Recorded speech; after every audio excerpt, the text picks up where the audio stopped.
জন্য বৈধ পন্থা অবলম্বন করতে হবে। আল্লাহকে অসন্তুষ্ট করে, আল্লাহ পাকের নাফরমানি করে স্বামী স্ত্রীর ভালোবাসা বাড়াবো, এটা জায়েজ নাই। এই হাদিস দ্বারা আমরা বুঝলাম, বোঝা গেছে না? জি, যদি স্বামী যদি বলে অথবা স্ত্রী বলে যে তুমি এগুলো আমাকে করতে দাও, হ্যাঁ এগুলো আমি করবো, অনুমতি দেবে না স্ত্রী? যে না না, যখন দাবি করছে আমার কাছে তো আমি করি, তাহলে তো সে বলবে যে না আমার কথা শোনে।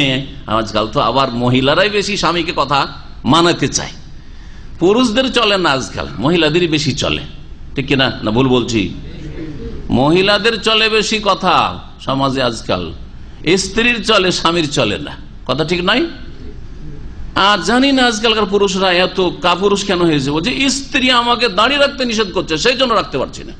আর আপনার একজন পুরুষের ক্ষমতা হলো না যে তোকে চুল রাখতে দিব না, এই কথা বলার ক্ষমতাই হইল না।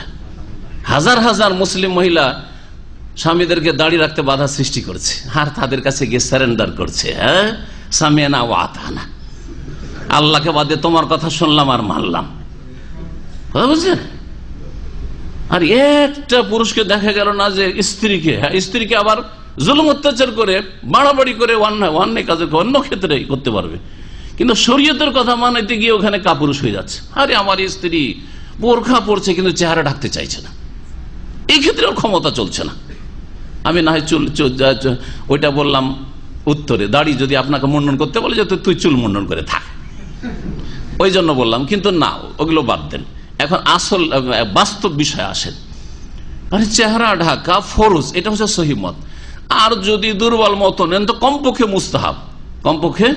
মুস্তাহাব, ভালো, বেশি নাকি। আর চেহারাতে আসল ফিতনা, আপনার বিবির দিকে সবাই তাকাবে, এটা ভালো নাকি, আপনাকে ভালো লাগছে? তা আপনার কেন এখানে ক্ষমতা চলে না যে ভাই আমার স্ত্রীকে মানাইতে এখনো পারছি না, আসলে ধনীর মেয়ে না, আর তারপরে কলেজ ইউনিভার্সিটি পড়েছে না, আর চেহারাটা ঢাকতে আরো কিছুদিন সময় লাগবে, বোরখাটা ধরেছে, বোরখা তো আগে পড়তো না, শাড়ি পরে ঘোরাফেরা করতে, এখন বোরখাটা ধরেছে কিন্তু চেহারাটা রাখছেন। এখানে গিয়ে আপনি তার কাছে জি হুজুরি করছেন, জি হুজুর, আপনি যদি চেহারাটা ঢাকেন তাহলে খুব ভালো হয়। হ্যাঁ, এটুকু করতে পারছেন না, আপনি হুকুম দিতে পারছেন না, অথচ আপনাকে আল্লাহ পাক হাকিম বানিয়েছেন। কাপুরুষ কেন হয়তো?